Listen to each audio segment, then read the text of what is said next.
Здравствуйте, в эфире новости спорта, в студии Саргалана Захарова. Екатеринбургский «Урал» обыграл тульский «Арсенал» со счетом 1-0 в первом полуфинальном матче Олимп-кубка России по футболу. Встреча прошла на Екатеринбург-арене. Единственный мяч забил Андрей Панюков на 17-й минуте игры. На 65-й минуте главный арбитр встречи Алексей Яськов за грубую игру удалил полузащитника «Урала» Петруса Бумаля. Впервые в истории российского футбола воспользовавшись системой видеопомощи арбитрам. «Урал» во второй раз участвует в полуфинале Кубка России. Впервые команда вышла в данную стадию в сезоне 2016-2017 года, когда в итоге дошла до финала, но уступила московскому «Локомотиву». «Арсенал» впервые выступает в полуфинале. Ответная встреча состоится 15 мая в Туле. Тем временем футбольные команды, в том числе и «Арсенал», несут убытки. На 100 тысяч рублей штрафованы «Рубин» и «Арсенал» каждый за перебор желтых карточек. Их у них накопилось по 6 штук, как заявил глава контрольно-дисциплинарного комитета Российского футбольного союза Артур Григорянц. Это неподобающее поведение команд. Также меры предприняты в отношении клубов «Динамо», «Локомотив», «Уфа» за нецензурные выражения болельщиков. А в чемпионате Англии Тоттенхэм одержал победу над Кристал Пэласом со счетом 2-0 в домашнем матче 31-го тура. Эта встреча стала первой официальной на новой арене хозяев Тоттенхэм Хотспур. Мячи в матче забили Сон Хэн Мин и Кристиан Эриксен.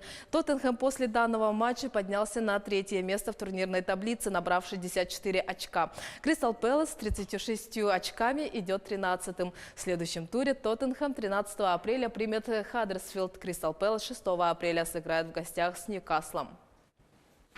Петербургский СКА одержал победу над ЦСКА со счетом 3-1 в четвертом матче полуфинальной серии плей-офф континентальной хоккейной лиги. Встреча прошла в Санкт-Петербурге. В составе победителей шайбы забросили Николай Прохоркин, Никита Гусев и Сергей Плотников. У проигравших отличился Михаил Науменков. Счет в серии до 4 побед стал 2-2. На пути к полуфиналу текущего плей-офф ЦСКА победил подмосковный «Витязь» и московское «Динамо».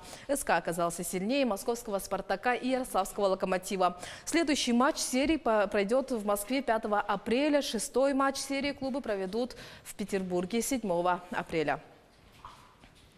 С 5 по 7 апреля в Нерюнгри состоится республиканский чемпионат по хоккею среди мужчин. Участие примут сборные команды из Мегина Хангаласского и Хангаласского Улусов. Также будут представлены сборные городов Мирный, Якутск и Нерюнгри. А в конце марта в Якутске на ледовой арене стадиона Эллей-Ботру прошел чемпионат по хоккею среди детей 2010-2011 годов рождения. Южную Якутию на соревнованиях представила команда «Энергия», которая заняла почетное 2-е место. Дети боролись, никто не сдавался, было куча эмоций. Очень рады, что такие результаты на сегодняшнее время, да, у нас шли долго к этому. Ну, спасибо тренеру за такие тренировки. Но я забил 1 гол, и я горжусь этим. Наш лед нравится больше, потому что он большой и он настоящий. Дзюдоисты уже борются за участие в играх «Дети Азии». В Якутске прошло первенство республики. Сборная Мирнинского района вернулась домой с хорошим результатом. Спортсмены завоевали более 30 медалей. Тему продолжит Злата Курбанова. Помериться силой и техникой на татами приехали более 600 спортсменов из 16 улусов республики. На соревнования наши дзюдоисты ездили в составе сборной Мирнинского района. В этом году ребята завоевали более 30 медалей и в общекомандном зачете стали 2-ми. Для первого места на пьедестале сборная не доставала численного преимущества. Мы же не можем с дальнего края, как говорится, с самого дальнего края Северов привезти столько количества людей, которые находятся в самом городе Якутске. И тем более там они объединяют несколько клубов в один, чтобы не упустить, как говорится, 1-е место.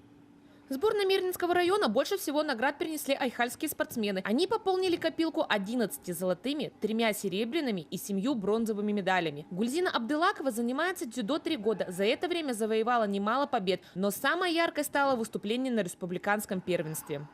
После этого турнира я привезла 2 золотых медали.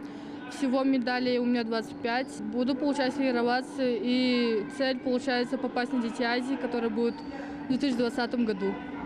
Все же главный приз соревнований не золотая медаль, а участие в летних играх «Дети Азии». Но пока ребята идут к своей цели, им предстоит уже в этом месяце побороться на межрегиональном турнире в Новосибирске и в мае на комплексной спартакиаде школьников России, которая пройдет в Хабаровске. Злата Курбанова, Альбина Шарифединова, Денис Сиротин, Денис Хазов, телеканал «Алмазный край».